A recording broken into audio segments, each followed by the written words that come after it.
para carga pequeña. Para carga elevada y velocidades más elevadas, se suelen usar las chumaceras hidrodinámicas, chumaceras con bujes y aceite.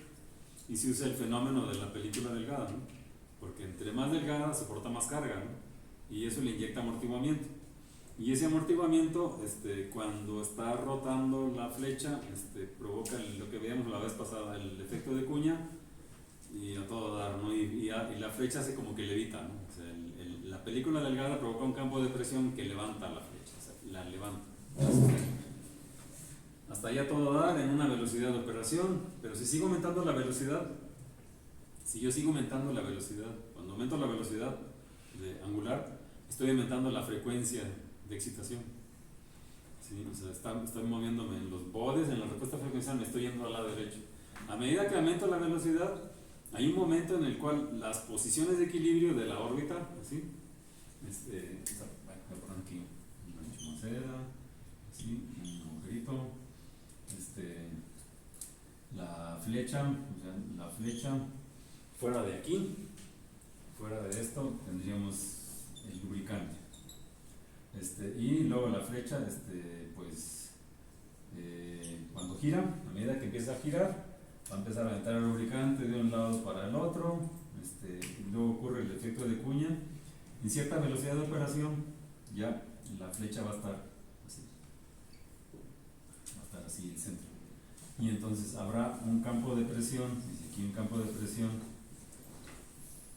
por el fluido que la sustenta, ¿no? Y a todo dato, entonces la chumadera se diseña para trabajar en un rango de velocidades. Hasta ahí a todo dar, ¿no? Entonces esta es la velocidad angular.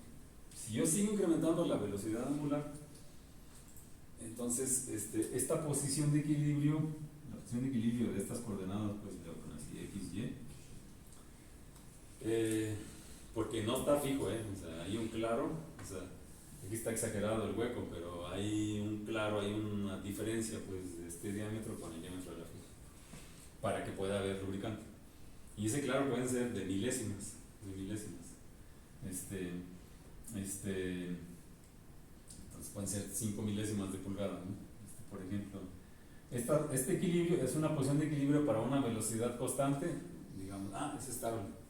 Si yo incremento la velocidad, la posición de equilibrio va incrementando. Típicamente la flecha se iría así, subiría, pero hay un momento en que, pum, sube y se inestabiliza. Y la flecha va a empezar a hacer y a golpear todo. Dice, y cuando golpea, el aceite lo escupe, como la pasta de dientes. Ese fenómeno se llama el oil whip, el latigazo de aceite. Es un fenómeno de amortiguamiento viscoso, donde los coeficientes de amortiguamiento los coeficientes rotodinámicos se dice, dependen de la velocidad de operación y ciertas otras condiciones. Entonces es un fenómeno de autoexcitación. Toda máquina rotatoria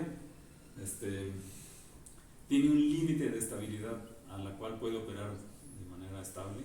Es una velocidad a la cual puede operar de manera estable, se llama velocidad crítica. Una velocidad crítica, un tipo de resonancia.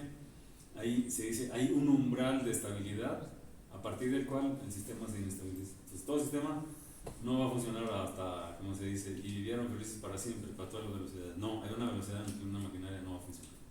Se va a quemar, se va a tronar, se va a reventar. Eso es todo maquinaria rotatoria, así es.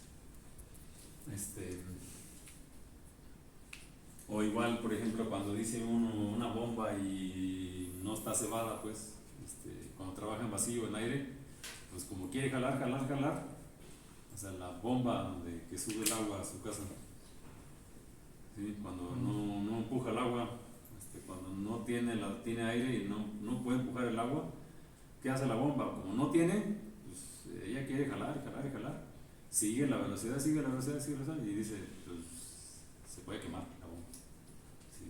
Entonces hay que echarle agua, hay que llenarla y hasta que no empuje agua y se salga el aire. Y por cierto, ese fenómeno ahorita está sucediendo en este edificio y en el de ahí. No se ha visto que hay fantasmas en las tuberías, ¿no? Cuando bajan el water.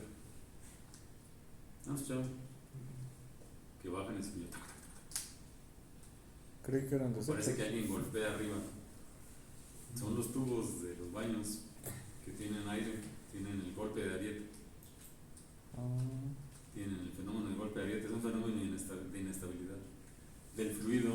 Puede ser por la presión, o puede ser porque hay aire, como el agua tiende a subir, pero el aire lo rebota. Entonces forma oscilaciones que pueden resonar, pueden tronar válvulas, sellos, de hecho han roto diafragmas y también pueden reventar un tubo, ¿eh?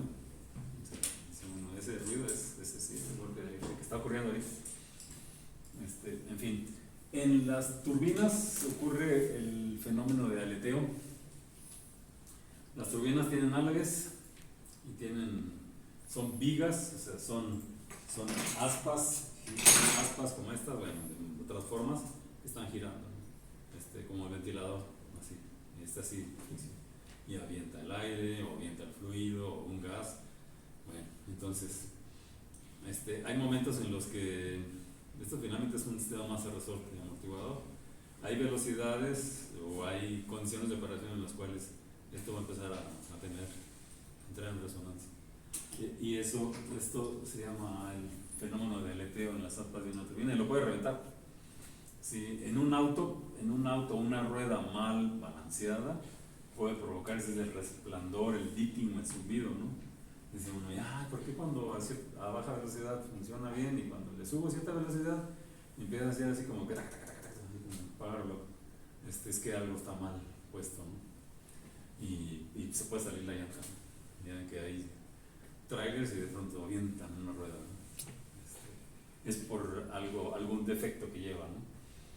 En los puentes, lo vieron en el Tacoma Narrows, ocurrió por un fenómeno de autoexcitación, o sea,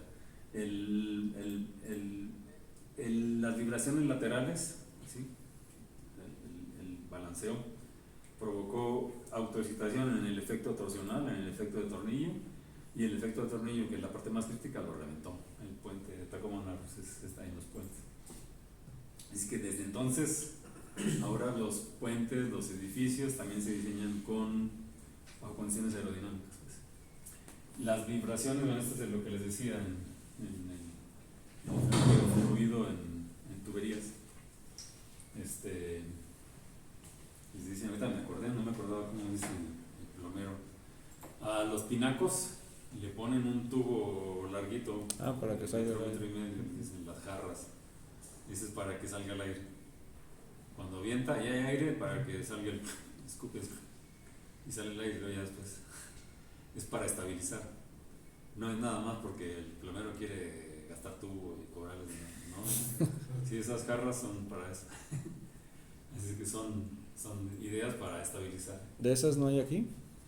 No, todo está cerrado. En realidad, los fluxómetros tienen para compensar eso, ¿no? Los fluxómetros tienen un diferencial, un diafragma. Cuando tú le aprietas, aguanta presión, presuriza, y cuando tú le aprietas, libera, generas un campo de presión y sale mucha presión. Pero como si quedó aire, o si el hidroneumático está surtiendo más de la presión, entonces eso ya no funciona. Eso es lo que estaba pasando. Lo reportamos hace semanas y al menos ayer y antier no he escuchado tanto, ha bajado. Se supone que pedimos a los talleres ya desde un mes que lo revisaran y el viernes a los servicios generales. Pero eso está pasando, ¿no? A Luis Martín le decía, ¿dónde viene eso? Porque parece que alguien de arriba está golpeando con un martillo. Sí. Y aquí cuando se quedan tarde, digo, ustedes no se han quedado. Sí. Todavía. Sí, pero que no. dicen que hay fantasmas, ¿no? Es que se escucha que abren la puerta y todo. Pero son los tubos. En los termomecanismos ya les decía el fenómeno de Stick-Slip. Es un fenómeno de fricción. O sea, se amarra, desliza, amarra, desliza, amarra, desliza. Y eso ocurre en los termomecanismos, en los usillos de bolas, en los roscas, en todos los servomecanismos, en donde hay corte de metal, ahí ocurre esto. Y se puede compensar con control. ¿Sí? En los cables que se forma escarcha, En los cables que se forma escarcha, los cables por temperatura no los tensan, ¿no? Queda un poco colgando, se forma escarcha. Si se forma escarcha, basura, zapatos, y le ponen zapatos a los cables, ¿no? Y cuando hay viento, ¿qué pasa con eso? O sea, le ponen péndulos. Se va a mover ¿Por qué más. los avientan a los zapatos? Le cuelgan zapatos a los cables. Para dejar memoria en la tierra. Cuando el cable, así visto de perfil, se le pega basura, o si se congela el agua, va a ser se va a congelar, va a ser una gota. Y dicen, no, pues no pasa nada, ¿no? Cuando hay hielo o nieve, pues empiezan a congelar, pero el metal se enfría más rápido es más frío que el aire, ¿no? Sí, pues hasta ahí a todo dar, pero ese es un cable que viene así, viene por acá, y el viento golpea así. Entonces, cuando está redondo, pues el viento nada más lo balancea, y como es un péndulo simple, genérico, pues al final la gravedad va a ayudar a frenarlo, ¿no? Pero cuando tiene el efecto de la gota, uno diría, cuando está algo redondo y el viento golpea así, tangencial, pues no hay bronca, ¿no? Pero cuando tiene el efecto de la gota, el perfil de la gota, ahora el viento golpea de esta manera. Y ahora puede provocar ahora el cable puede provocar que si así se balancea y si se va el viento, pues otra vez se regresa. Pero si el viento golpea va a ser esto. ¿Hay registros de eso? Sí, muchos. Oh. Y entonces ahí se pueden reventar los cables. Ahí se pueden reventar los cables. O sea, son fenómenos de autoexcitación. Entonces le ponen a veces estabilizadores, a veces se le ponen otros cables como masitas para que eso absorba la dinámica, la energía de eso. Sí. Aparte de las esferas que le ponen para que no golpeen, no se peguen. Hay muchas cosas raras, ¿sí? Pero vienen de la dinámica. Son casos, ¿no? El otro, el fenómeno de, no sé cómo le dicen ya, en aviones, los de Hugo que estudian el fluttering, ¿no han escuchado? O sea, ¿por qué las alas tienen ese perfil? Para poder romper el flujo de aire. Sí, son como cuchillo, rompen el flujo del aire, pero también para crear un perfil, ¿no? Y luego y luego tienen los alerones, o sea, son láminas, ¿no? Con eso ustedes provocan, hacen que se vaya para acá, o que gire, ¿no? En las alas hay torbellinos, a veces el viento choca, pues, o sea, en realidad va cortando el viento, ¿no? Y generando un campo de presión que lo sustenta también, con la velocidad, ¿no? ¿Cómo le llaman? El fenómeno de arrastre. Ustedes están ya en ese curso, ¿no? Hay un fenómeno de inestabilidad que se llama el fluttering, cuando había las turbulencias, y eso puede hacer que un avión entonces ponen antiflutterings, pues, o sea, o diseñan un perfil para que no ocurra eso, esos vórtices, y por eso los estudian en túneles de viento, ¿no? Entonces el fluttering es un fenómeno de autoexcitación el acoplamiento de la ala de avión con el viento. En fin, regresamos al caso simple, ¿no? Les digo que pues, siempre regresaremos al sistema masa resorte amortiguador. Es que tengo muchos videos, pero ¿Eso del fluttering era algo que pasaba antes y ya no? sí, se ha ido mejorando, pues. Se ha ido mejorando y empeorando, porque los aviones ahora se pide que tengan más eficiencia energética, ¿no? Que tengan más alcance. Entonces, sí, si son más ligeros, pues que lleven más carga. Sí, y es como en los autos, pues. Es como en los autos, se busca que sean ahora más eléctricos.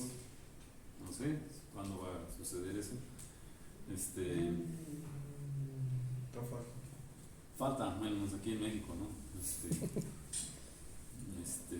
Todavía quemamos carbón, ¿no? Huachicol. Sí, sí, sí, sí, sí, son fenómenos que se han ido resolviendo poco a poco, y aún así todavía ocurren, ¿eh?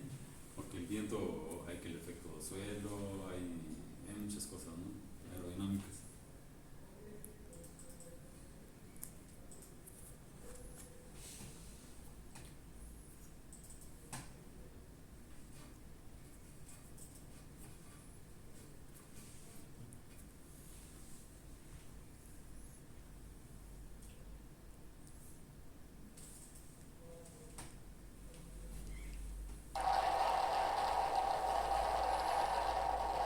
Con hielo.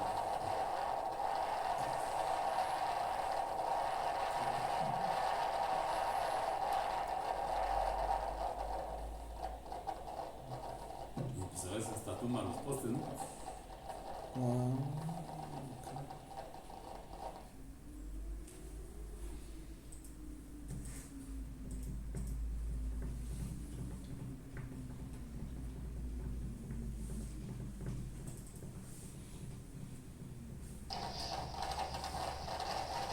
De alta tensión.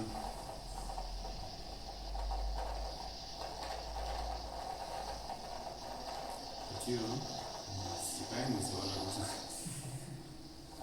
o sea, no se puede evitar.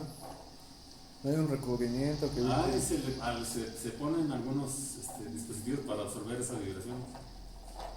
Sí, pero bueno, Pero no se le pone a todas las líneas. en ciertos puntos, pues. Sí, sí, sí.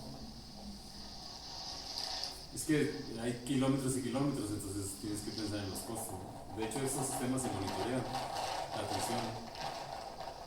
O sea, se usa telemetría incluso pero, pues, en México, solo en ciertas zonas, ¿no? No en todas. Sí, aquí no hay nieve, aquí hay huracanes, ¿no? Aquí hay huracanes, sí hay nieve en el norte, pero ahora un poquito, ¿no? No viene el recubrimiento para el norte hacia el calor, ¿no? Sí, sí, sí, sí, pero no, sí está chido eso. A ver, otro.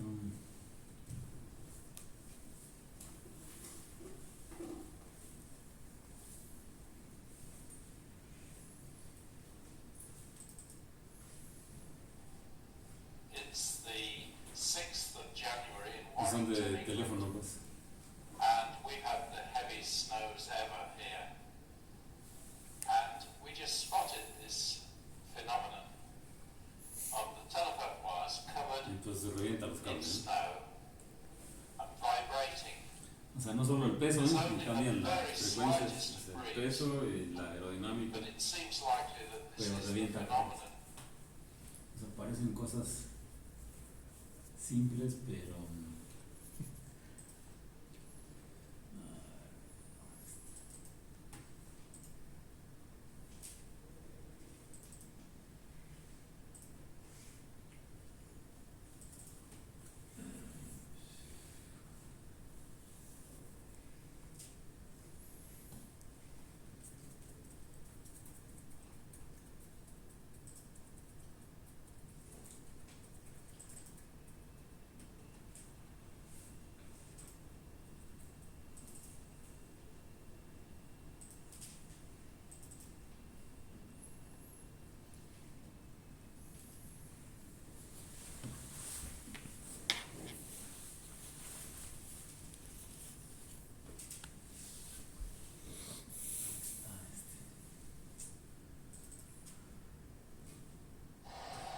En las plataformas petroleras que están flotando, pues, están amarradas a fondo, pero con cables y a veces flotan.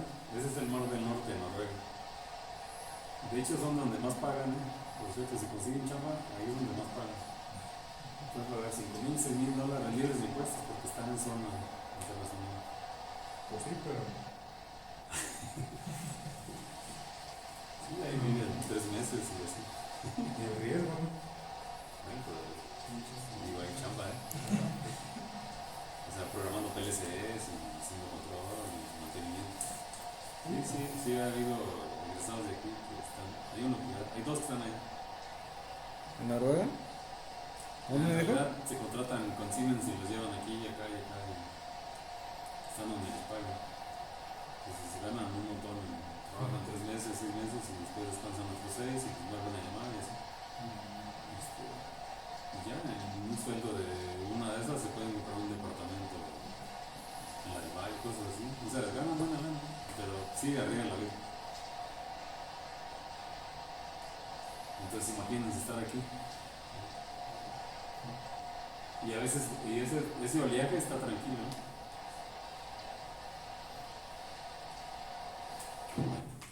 Estas son las offshore, pues, las plataformas.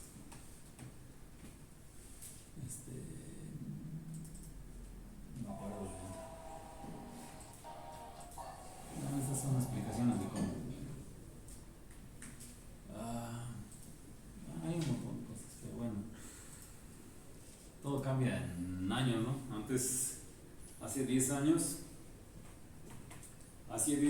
la tecnología estaba sobre sacar el petróleo de aguas profundas, pero cuesta. Sí, o sea, ahorita cuánto está el precio del barril de petróleo. No me digan que estén en noticias ni cuánto cuesta el dólar, ni la bolsa, ni la inflación. El último te dijo que estaba Alrededor de los $100, 100, 105 y o sea, a veces sube, a veces, y por eso está la gasolina. ¿Cuánto cuesta la gasolina ahorita? 24 horas. Y no que no iba a subir. Nadie se queja, pero ya subió $1. Y eso que está subsidiado. Y eso que está subsidiado. Está más barata que en Estados Unidos. Sí, no, pues. Sí, está más barata que en Estados Unidos. Ligeramente, sí. Porque creo que el litro ya está en No, es que está subsidiado. 4 y algo. Es que está subsidiado. Sí, como $6 de subsidio más. No, más. En fin, pero bueno, eso es. ¿Está subsidiado? ¿Es cierto? Está pagando el gobierno por lo que tú consumes de gasolina, sí. Pero ya se le acabó ese colchón, por eso ya volvió a subir. O sea, ya no tiene, ya no perdona el impuesto, entonces ya no cambia. Sí, o sea, son temas graves, ¿no? Hace 12 años, hace 10, 12 años, la moda, México se le acabó Cantarell, el petróleo. La producción así venía, en el 2008 la producción venía así cayendo a 45 grados dependiente de la producción. O sea, año con año era la mitad, y ahorita ya casi es nada. Entonces decían que hay que investigar sobre cómo sacar el petróleo del Golfo de México, ¿no? Que está a 3 kilómetros, 4 kilómetros de profundidad. Digo, pues imagínense. O sea, ¿cuántos kilómetros son de aquí a Indios Verdes? 1,5. 2 y cacho. Imagínense de aquí hasta más allá de la villa. Pues no pueden poner cables ni nada, solo con barcos, ¿no? Con popotes y esas cosas, y mandando, ¿y quién se va a sumergir a 4 kilómetros de profundidad humano? Solo robots, y por eso la gente que mueve eso, o sea, Shell, los españoles, los holandeses, los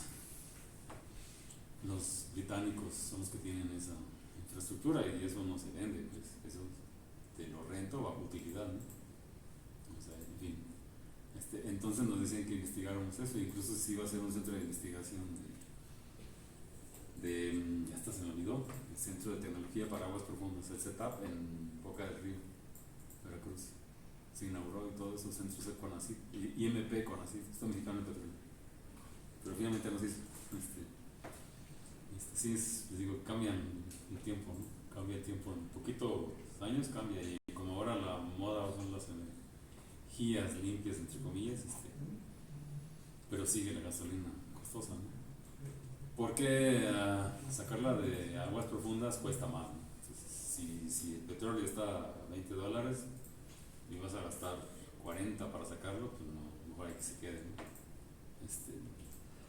Si sube cierto rango, entonces ya vale la pena, pues ya hay ganancias. Es como el fracking también, cuesta sacar el gas, cuesta, hay que invertirle en la tecnología, sí, es muy ecocida, pues, pero es lo que hay, ¿no? Aquí importamos gas, gasolina y muchas cosas, ¿no? pero eran las modas, ¿no? Entonces, ahorita sí se ha dejado, ¿no? Pero sí, los noruegos le invirtieron, Brasil se asoció con varios, con los rusos, los franceses, los noruegos, y pues de todas maneras el petróleo lo siguen sacando los gringos en el Golfo de México de aquel lado, ¿no? O sea, de los mantos del Golfo de México, donde también tiene México su petróleo, lo están sacando de aquel lado, de Texas, y nosotros les compramos la gasolina. Difícil esa tecnología, pero hay que empezarle, ¿no? Dieron 20 millones de pesos para sacar esos 20 millones de pesos en 10 proyectos, son proyectos de 2 millones de pesos, no alcanzan ni para nada. O sea, con eso no es un robot. Ni un robot compras con 20 millones de pesos. O ni lo puedes hacer. Pero así es como es. A lo mejor a ustedes les toca trabajar. Todas esas plataformas que ven aquí, Carso, otras compañías en Tamaulipas, en el Pánuco, pues hay varios empresarios. Compran barcos viejos, los reparan, compran plataformas viejas, las reparan y se las rentan apenas. Y los reyes de todo eso, de toda esta infraestructura, son los coreanos. En Busan es donde son los reyes de las supergrúas y de los buques super gigantes, ahí está. Digo, además de ¿quiénes son? Los daneses, pero ellos son de los cruceros. Pero los coreanos son los que son los número uno en esto. Pero pues tienen tiempo invirtiendo. En fin. Sí, es que era cuando nos decían que teníamos que investigar en eso, pero finalmente nos dicen métale y después siempre no. Bueno, así que todos finalmente llegamos a este paradigma, ¿no? ¿Qué pasaría sobre esto? Que puede ser una trivialidad, pero hay que verlo así con algo más amplio. A Luis Martín, que estudia esto, pues a lo mejor le cae de todo lo que discutimos. Son trivialidades, pero son para ponerlos a pensar. Entonces, imagínense que tenemos un sistema masa resorte amortiguador, un grado de libertad. Pues esto lo podemos generalizar, de hecho más adelante lo vamos a generalizar. Cuando lo generalizamos son vectores, matrices, propiedades algebraicas, problemas, matrices que ya no pueden uno ni escribir y todos se vuelven respuestas y datos, ¿no? La complejidad se vuelve computacional. A final de cuentas, la moraleja de esta parte es que lo simple es lo que se complica con herramienta computacional o matemática, ¿no? Pero la idea es la misma, Entonces, bueno, aquí tenemos un sistema masa resorte amortiguador, mx2 puntos más x punto más k por x igual a 0. No le ponemos excitación, queremos ver su respuesta, ¿no? El sistema lo podemos poner horizontal sobre un carrito, o lo podemos poner vertical. Es indistinto en función de si yo mido la coordenada generalizada alrededor de su posición de equilibrio, ¿no? Entonces, aquí desde que modelo debo saber con qué mido, con un encoder óptico, con un taco generador, un encoder absoluto o incremental, cambia la cosa. Pero casi siempre todo se estudia alrededor de un equilibrio, ¿no? Pero depende qué mido. Lo voy a medir con un strain gauge, el strain gauge mide todos los efectos residuales, ¿no? ¿Cómo le quito eso, no? Luis Martín, que es matemático, que hay que quitarle ruido a una señal, ¿no? Y dice uno, está fácil, nomás filtrarlo. Pues sí, hay que filtrarlo, pero analógico, digital. Y con MATLAB Simulink o con el RTWT o con Arduino o con Raspberry. ¿Y de dónde viene el ruido, no? En fin, esas son las cosas. Pero bueno, son cosas colaterales, ¿no? Aquí la solución, antes propusimos una solución sinusoidal. Ahora ponemos x de t igual a x por e a la st.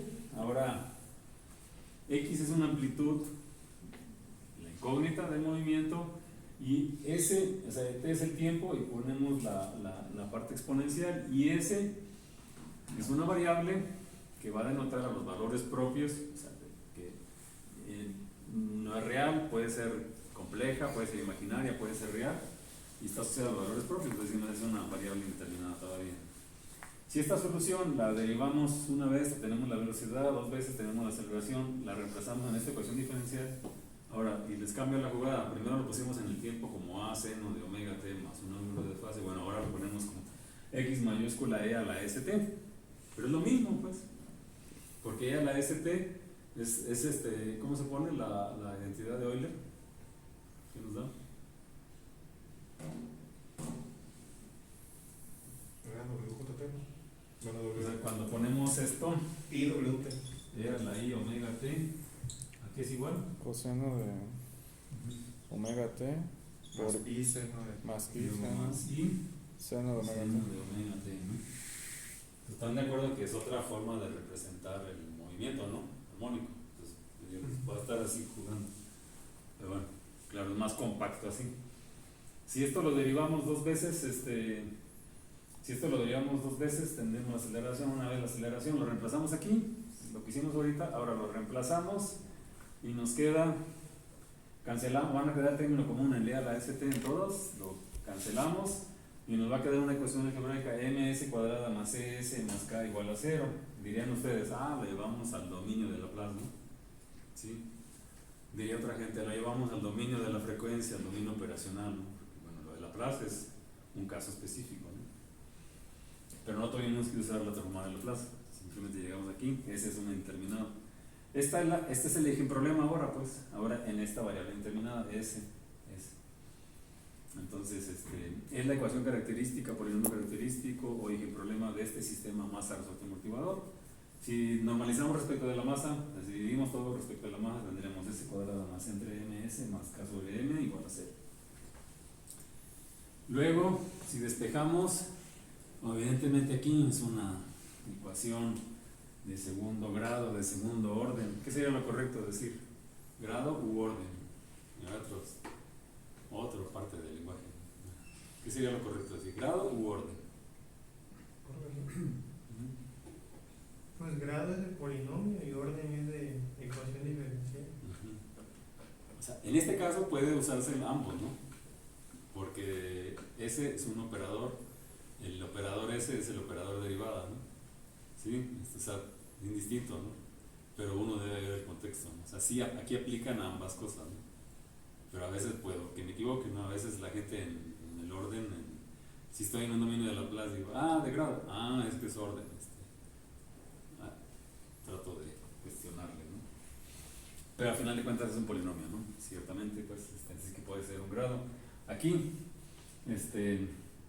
despejamos, o sea, esta ecuación algebraica tiene que cumplirse, ¿no? ¿Qué S satisfacen esta ecuación algebraica? Pues la resolvemos, ¿no? Entonces decimos, sacamos los valores propios, ¿no? Tiene dos raíces, S1, 2, aplicamos la fórmula general, tenemos menos C sobre 2M más o menos raíz de C sobre M al cuadrado menos 4K entre M. Observamos de aquí, este es el coeficiente del amortiguamiento viscoso, el que tiene el 2Z omega N, y esta es la frecuencia natural. Hasta ahí tiene dos raíces.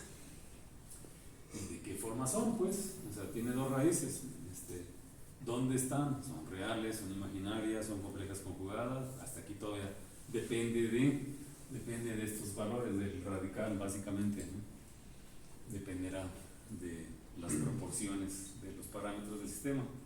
Pero bueno, siguiendo, ahora entonces, si propusimos una solución de la forma armónica x de t igual a x a la s de t, pero tuve dos raíces posibles que me verifican esto, entonces quiere decir que la solución debe estar compuesta por dos componentes, o sea, la x de t debe ser la combinación lineal de la contribución de las dos componentes, así que sería x1 a la s1t, s1 sería la primera raíz, con el positivo, y luego x2 sería la s2t, la s2 es con el radical negativo, ¿no? El signo negativo del radical. Ahora bien, S1 y S2, ¿cómo son? Entonces, de aquí, las raíces 1 y 2 son reales. Para que sean reales, necesitamos, o sea, tenemos o S1 es positivo y S2 son positivos, o S1 es positivo o sea, 1 positivo o sea, con uno positivo o ambos positivos, la solución, pues como son términos exponenciales y si son reales, pues van a ser exponenciales divergentes, así es que la solución x de t, su magnitud, tiene infinito situaciones inestables. Sería el equivalente a, bueno, si la parte real de los valores propios es positiva, pues va a diverger, ¿no? Va a diverger en forma, y eso es posible en un sistema de segundo orden. O sea, es posible tener las dos raíces acá, o es posible que tenga una raíz acá y otra acá. Lo más posible es el primero, ¿no? Digo, el segundo. Como son los lugares de raíces de un sistema de segundo orden. Lejos complejo, ¿no? O sea, en el plano complejo ese, ¿cómo es el lugar de raíces de un sistema de segundo orden?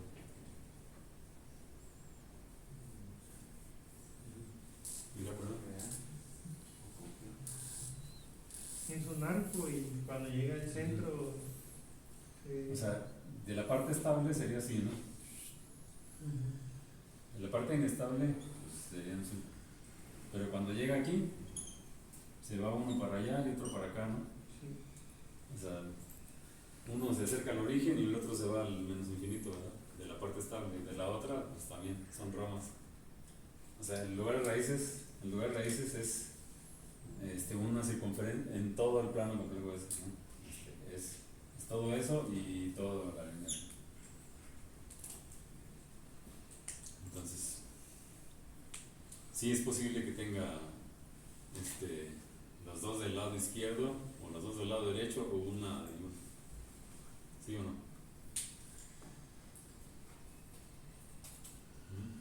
Bueno, luego lo piensa. Entonces, pero con una que sea positiva, parte real positiva, ya tronó el sistema. Pero si hay una positiva, la otra tendrá que ser real también, ¿no? O sea, con una que sea real, la otra tendrá que ser real. Y si es positiva y es negativa, pues ya valió, porque con una que sea parte real positiva ya la solución diverge. La diferencia es que va a diverger en forma exponencial, y si tiene bueno, pero sería para la otra caso. O sea, aquí nada más diverge más rápido o menos rápido. Y pueden ser complejos conjugados, ¿no? Con parte real positiva, y si tienen parte real, si son complejos conjugados, los dos deben tener la misma parte real. O sea, o están del lado izquierdo o están del lado derecho, pues. Pero si están del lado derecho, la solución ahora diverge con envolventes de tipo exponencial o en forma oscilatoria, o sea, las oscilaciones que crecen. Entonces x de t limita infinito cuando t tiene infinito. Son estas cosas.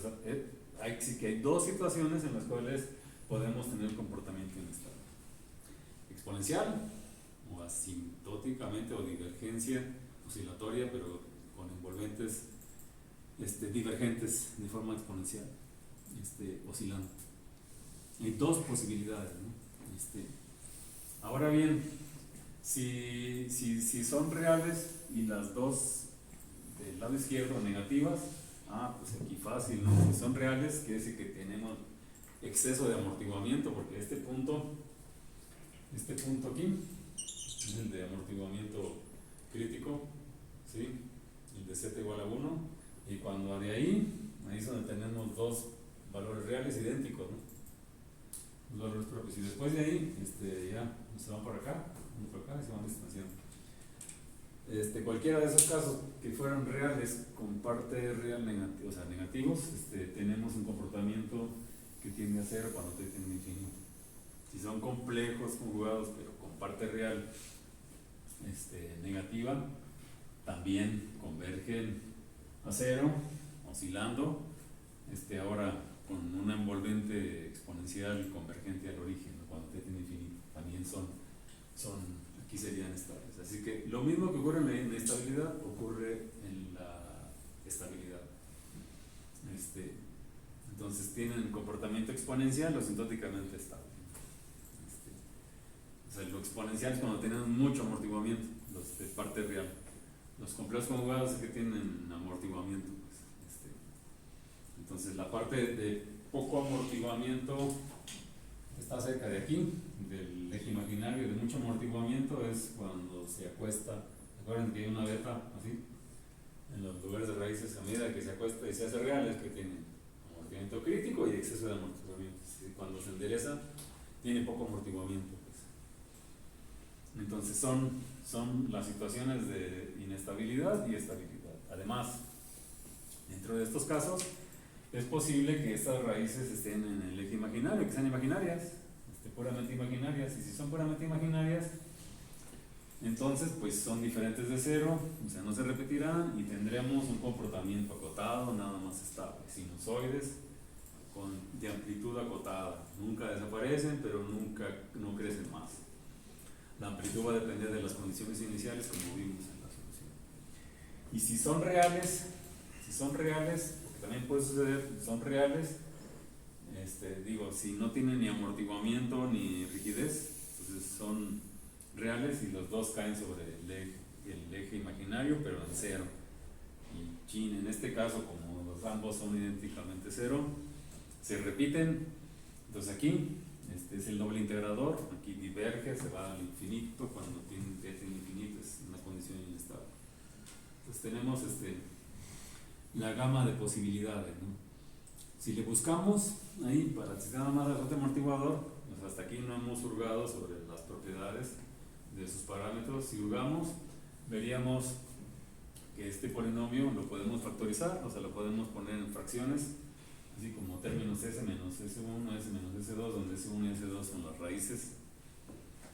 Si multiplicamos este polinomio nos da este otro polinomio, en s y en s is, si notamos que si ponemos que el coeficiente de la derivada de s, c entre m, va a ser este otro, menos s1 más s2 por s, si s lo igual a menos 2p, si el término de la rigidez, que es k sobre m, o de frecuencia natural al cuadrado k sobre m, es este otro, por analogía, s1, s2, si eso lo igualamos a p cuadrada más q cuadrada, entonces podemos describir las raíces como S1, 2 como P más menos I por Q, de ahí es el número imaginario, y P y Q son reales. Así es que basado en eso, y como básicamente la parte real es la que predomina en el análisis de estabilidad absoluta, entonces podemos decir, bueno, físicamente, ¿qué posibilidades podemos tener del sistema mecánico? Pues, digan, normalmente M, C y K son parámetros del sistema. La masa, ¿cómo tiene que ser? ¿Cero? ¿Positiva? Positiva. ¿Negativa? Positiva. Positiva, ¿no? En general. ¿Y si es cero? ¿Qué significa? Entonces dice uno, canijo, ¿puede ser cero? No. Pues ya no sería. Es el elemento mínimo que necesitas para poder escribir un sistema, ¿no? Sí, un cuerpo rígido, no sería un sistema inercial, ¿no? ¿Y negativa todavía?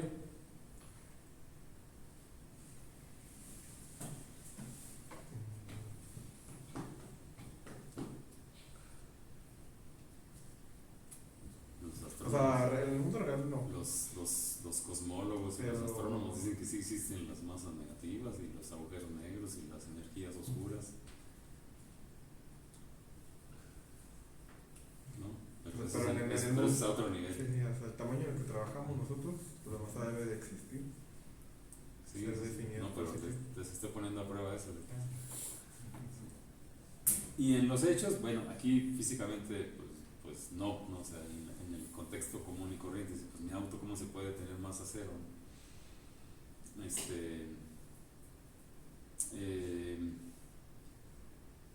Pero en un contexto de un sistema de múltiples grados de libertad, puede haber, que si cuando m no es un escalar, sino fuera una matriz, en lugar de hablar del signo, hablaríamos de si es invertible o no, si es definida positiva o semidefinida positiva.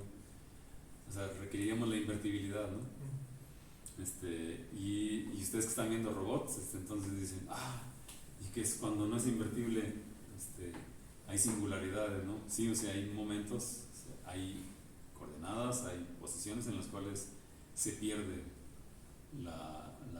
el que sea definida positiva o que sea no singular, sí ocurre a nivel. Incluso en el elemento finito de pronto me dice, no te puedo ayudar a resolver porque tu matriz no tiene inversa, ¿no? O sea, no es que sea negativa, es decir que no, o sea, es que el equivalente del cero, ¿no? De n igual a 0. El determinante es igual a 0, o sea, tu matriz no es invertible. Sería el equivalente de que la masa sea igual a 0, más o menos.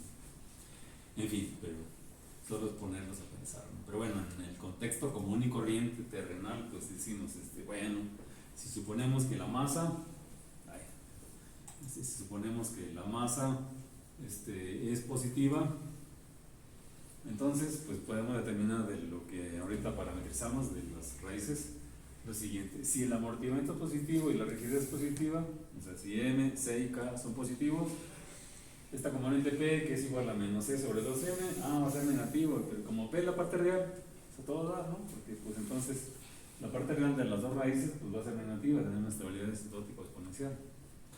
Entonces m, c y k positivos nos garantiza siempre la estabilidad asintótica. De hecho, Routh-Hurwitz en un sistema de segundo orden ni siquiera hay que analizarlo, ¿no? Esa es la parte que intentaré convencerlos, ¿no? A no usarle a Punov. ¿Sí? Porque solo con los signos de los coeficientes podemos determinar la estabilidad. Entonces es como decir, yo voy en mi auto y ¿cómo puedo hacer que mi auto pase por un tope y salí volando al infinito? No, ¿verdad? O sea, puede oscilar feo, pero va a acotarse, ¿no? Ese es lo común, ¿no? Eso luego lo vamos a ir agotando, ¿no? ¿Y qué pasa si le quito el amortiguamiento? Si hago C igual a 0, si le quito el amortiguamiento viscoso, pero dejo la rigidez, entonces tengo masa y tengo rigidez, tengo un oscilador. Ahora la componente P se hace 0, o sea, como C vale 0, ahora se hace 0. Es decir, la parte real se hace 0, pero tengo parte imaginaria, y la parte imaginaria es Q igual a la raíz de K entre N, es omega N. Entonces, pues tengo las dos raíces sobre el eje imaginario, entonces tengo estabilidad nada más a secas, porque se dice estabilidad marginal, ¿no? Estamos en la frontera de la estabilidad. Si ahora hago al revés, ahora dejo amortiguamiento, pero quito rigidez, si le quito el resorte, pero dejé el amortiguamiento positivo, ¿qué me daría? Ahora tengo P igual a menos C sobre 2N, es negativo, pero Q es igual a P. O sea, ahora no tengo una rigidez, ahora la frecuencia natural, si K vale 0, ¿cómo valdría la frecuencia natural?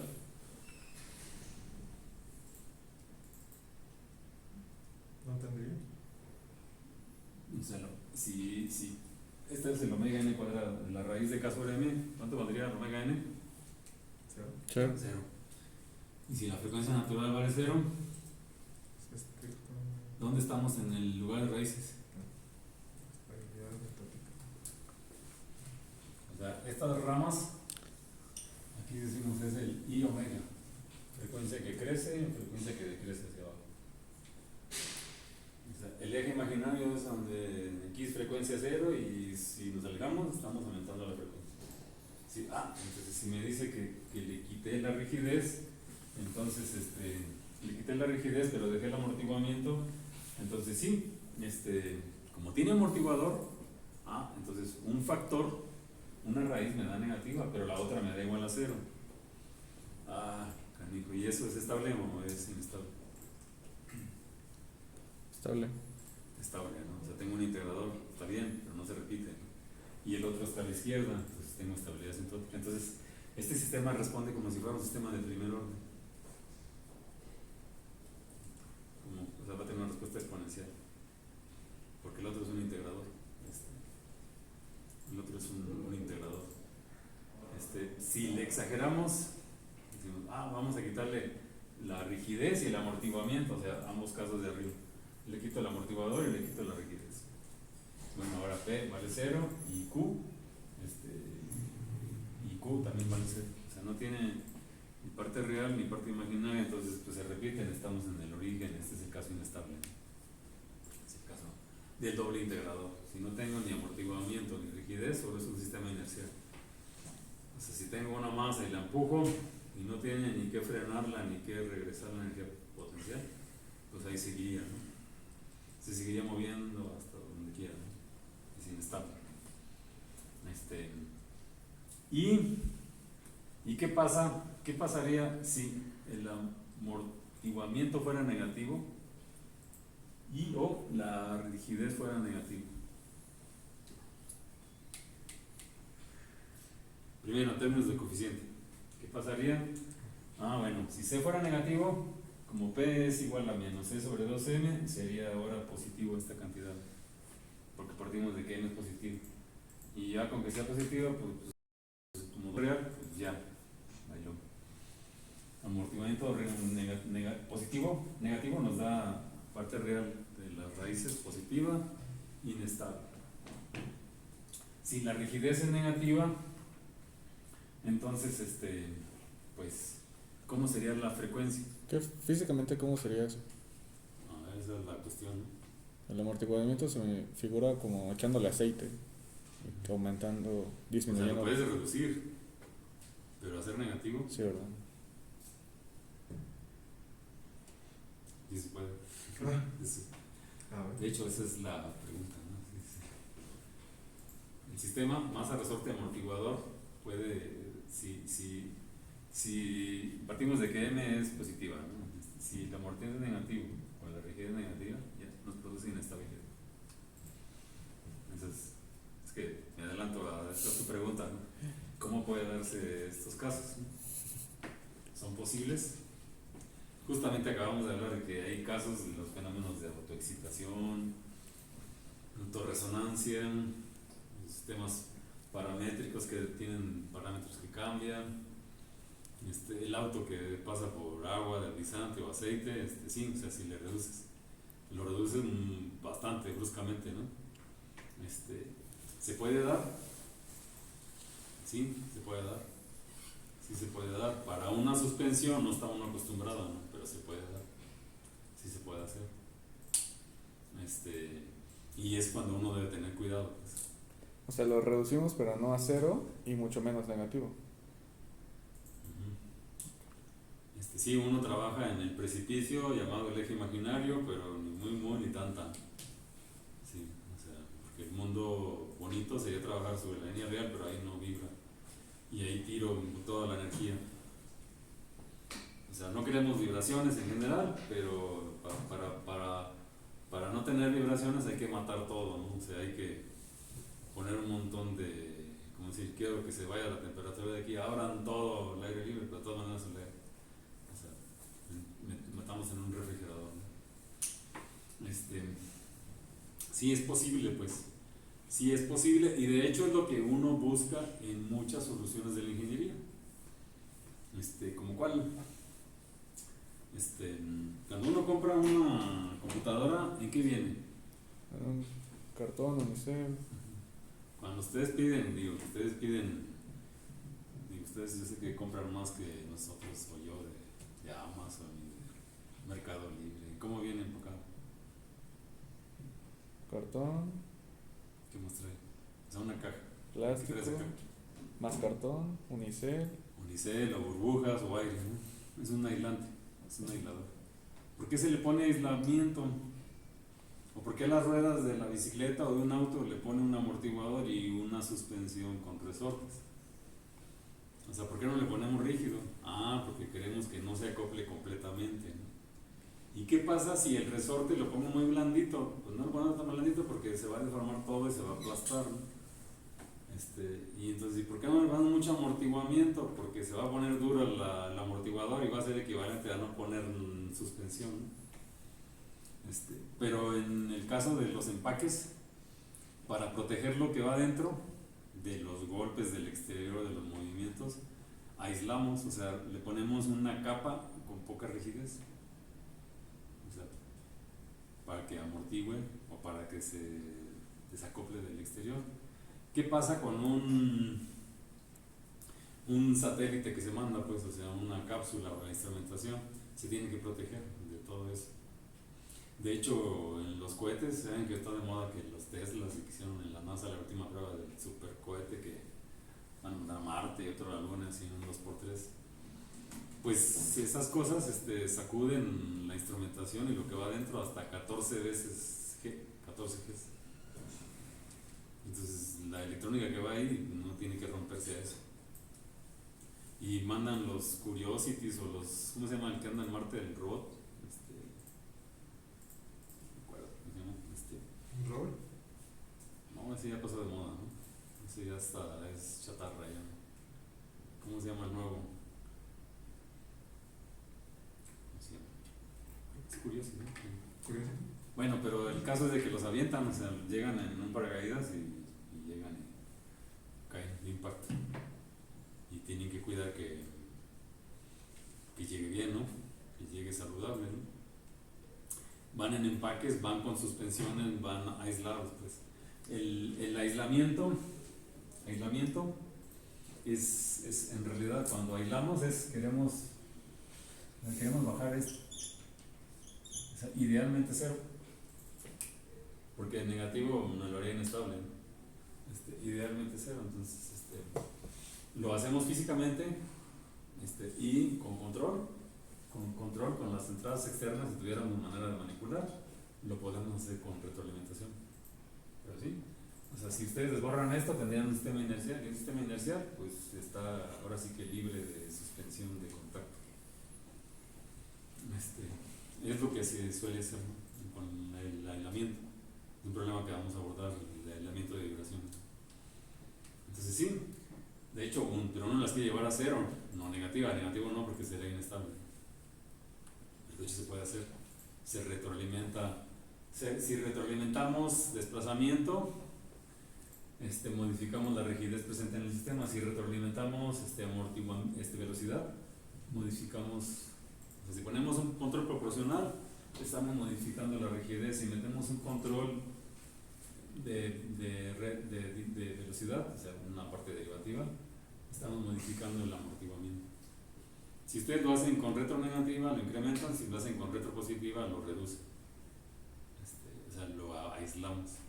¿Sí? Es lo que se suele hacer. Pero la pregunta es si se pueden dar casos negativos. Sí, sí hay situaciones, ¿no? Son situaciones, o sea, y no son fuera de lo común, pues.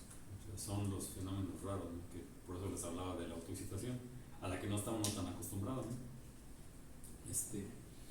Pero cuando tengo un polinomio así, a ver, ¿quién se acuerda del criterio de Ruth-Hurwitz? Jesús. Es el criterio de Ruth-Hurwitz, o Ruth-Hurwitz, que fue el matemático, y Ruth, que fue el matemático aplicado que lo puso al ¿cómo se dice? Que lo aterrizó para su uso en sistemas dinámicos, y dio el criterio de Ruth-Hurwitz. ¿Qué pedimos en los criterios de Ruth-Hurwitz? O sea, se aplica polinomio, ¿no? Y es para detectar ¿qué? La estabilidad. Bueno, es. La cantidad de polos inestables que hay. O sea, detecta los cambios de raíces Positiva. sí, positiva o negativa, ¿no? O sea, ¿y qué se requiere? ¿Quién me dice? El criterio de Ruth-Hurwitz, ¿qué requiere? Bueno, para estabilidad, que todos sean positivos. Uh-huh. Los de la primera columna de la tabla que Sí. se consigue. ¿Y esa condición qué es? ¿Necesaria o suficiente?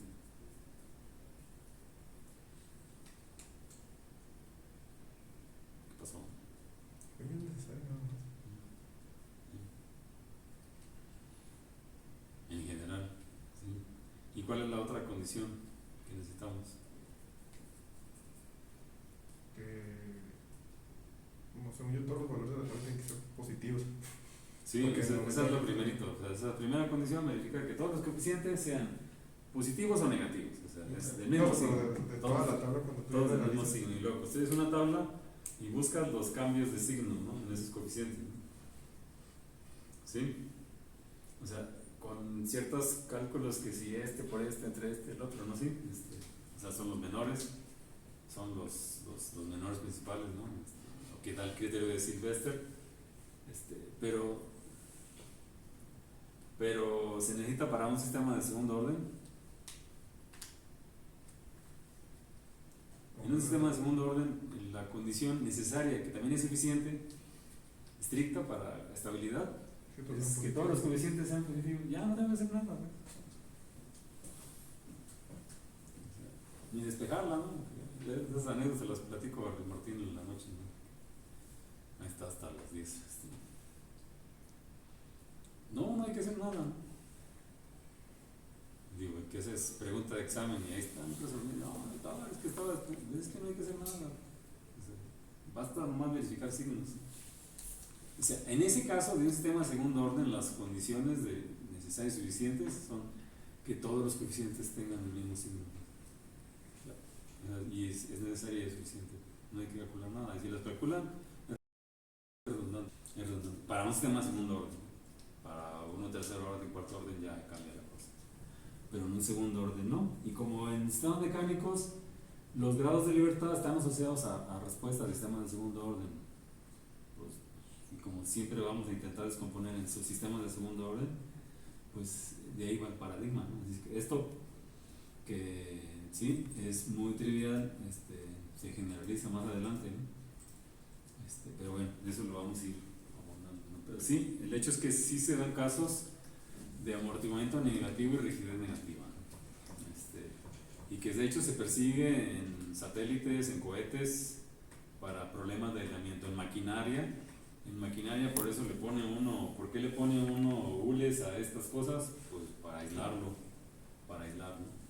Porque la maquinaria viene con suspensión o resortes, tacones, digan, para aislarlo, para reducir el amortiguamiento y la rigidez, hasta cierto punto. En fin, eso aquí en lo general, pero bueno, más adelante vamos a ir viendo ciertos casos. Ya ya nos colgamos.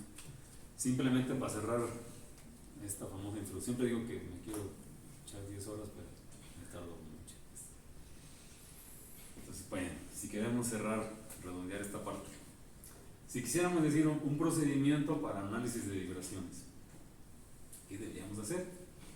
Primero, definir el problema que queremos abordar, determinar las hipótesis bajo las cuales vamos a trabajar, el resorte lineal, la masa como es, distribuida, concentrada, la rigidez como es, qué tipos de resortes tengo, cómo voy a modelar, los desplazamientos en qué rango, en qué ancho de banda o de frecuencia, o sea, qué especificaciones tengo, en qué amplitudes. O sea, cuando hablamos de que las deformaciones sean pequeñas, ¿qué significa eso? ¿Significan milésimas o nanómetros o metros? O sea, depende del problema, ¿no? Sí, o sea, hay muchas cosas que suelen ser así muy relativas al problema. Entonces todo eso lo tiene uno que cuantificar, qué es lo que quiero hacer, a dónde quiero llegar. ¿Vale la pena modelar efectos no lineales o me es suficiente lo lineal, ¿no? A veces lo lineal, hay casos en donde lo lineal no funciona para nada, ¿no? Entonces también hay que detectarlo. O a veces hay sistemas no lineales en los que le aplicamos demasiado análisis y la verdad no vale la pena, como en un péndulo. Pues un péndulo, si son sistemas bien nobles, ¿no? En fin. Luego tenemos que modelar. Hay que modelar en términos de sus ecuaciones de movimiento. Nos vamos a enfrentar, bueno, típicamente diríamos por Newton, por Lagrange, o por Euler-Lagrange, o por Hamilton, o por principio de trabajo virtual, o por el principio de D'Alembert, etcétera, ¿no? Hay muchas formas de modelar. Y eso cuando tengo un sistema que lo puedo ver, analizar, cuantificar. Pero de pronto hay problemas en donde digo, y si quiero modelar este edificio, canijo, pues ¿cómo le hago, no? O sea, en este tipo de problemas nos vamos a enfrentar a los académicos y a los de la vida real. Digo, es un curso, ¿no? De seminario, pero si quiero modelar un puente, ya no me va a funcionar Newton ni Lagrange, o sí me va a funcionar, pero abriendo más las posibilidades, ¿no? Computacionales. Elemento finito, diferencias finitas, elemento frontera, o sea, software, computador, o sea, ya ni para qué me desgasto. Análisis modal para modelar, ¿no? Así como hace el médico no me pregunta, dame tu modelado, ¿no? Simplemente te mide, te pregunta, te mide la presión, la temperatura, te dice dígame etcétera, mueva la pierna, etcétera, ¿no? O sea, lo monitorea uno, como hace el maestro del auto, ¿no? Dice, a ver, préndale, apágale, súbale, arránquelo, no, ya, así, y sin modelo, ¿no? Porque conoce la máquina, ¿no? Y depende del nivel de detalle donde quieran. Le van a decir, ¿sabes qué? Vete a hacer un estudio de sangre, una radiografía, un ultrasonido. O sea, ya requiere más información, ¿no? Igual uno hace eso, ¿no? Entonces, el modelado va a depender del problema. Claro, digamos, entonces, ¿para qué estudio de Lagrange? Pues es que sí es necesario, ¿no? Sí es necesario, o sea, sí son herramientas, ¿no? Sí son herramientas. A veces es insuficiente, pero si no, debo conocer mínimamente eso. Entonces uno va a medir los alcances, porque luego la gente piensa que ya porque manejo ANSYS, ya no sirve nada. Ya, no, ¿para qué sirven las matemáticas? Yo nomás mire dibujo y le pregunto al ANSYS o al ADAMS y ya me da hasta el movimiento. Pues sí, pero si no sabes picarle, ni si no sabes ponerle bien las condiciones, no sirve de nada, ¿no? Los números, las gráficas, los colores no van a decir nada. Para eso sirve, ahora sí que entrenarse, ¿no? Entonces sí, cuando hablamos de modelado puede ser de Newton, de Lagrange, de Hamilton, de elemento finito, de modelo, una respuesta frecuencial puede ser un modelo. Luego típicamente si tengo el modelo, pues para estudiarlo resolvemos las ecuaciones de movimiento. Muchas veces pues simulando, ¿no? Con simulación. Entre el paso 1, 2 y 3, si tengo el experimento, pues con información experimental, ¿no? ¿Sí? Si interpreto los resultados, puedo tener una validación y pues a toda dar puedo hacer muchas cosas, puedo diseñar, puedo analizar, puedo modificar, puedo hacer control, puedo diagnosticar fallas, puedo pronosticar fatiga, etcétera, etcétera. Si tengo un buen modelo, eso me ayuda, pues. Posteriormente eso nos puede servir para diseñar el sistema mecánico desde el contexto, la máquina, la suspensión, en fin, lo que uno quiera, ¿no? Pero sí tiene uno que abrir el espectro de lo que usualmente uno utiliza, ¿no? Usted sabe modelar cinemáticamente sistemas con cuerpo rígido, pero no saben simular ni modelar robots distribuidos, elásticos, ni la cinemática distribuida. No, díganme, sí. No sé si les doy leones así de estos. No pueden modelar. ¿Cuál es la cinemática? ¿No? O una grúa. Sí, una grúa nueva, pero eso se flexiona, eso se mueve. Sí, pero y se usa, ¿no? Y también se modela, claro, escapa de lo convencional, pero es así. Entonces, les digo, ¿qué problemas de vibraciones hay en un tren de aterrizaje, por ejemplo? De un avión. ¿Cuántas ruedas? Depende de qué avión, de estos. Un Boeing que no salen los 787 o los Airbus, los A380S y OS, ya ven que están en la disputa. Sí, ¿qué tienen los trenes de aterrizaje? Pues tienen neumáticos, tienen suspensiones, tienen sistemas de despliegue, de cierre, o sea, tienen control, suspensión, diseño, y hay un montón de fricción y a veces hasta sale fuego, ¿no? Y se tienen que monitorear y revisar y toda la cosa, ¿no? Y certificar hasta el mantenimiento, ¿no? Y pues son unas moles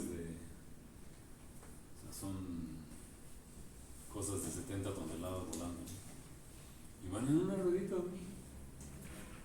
¿Sí?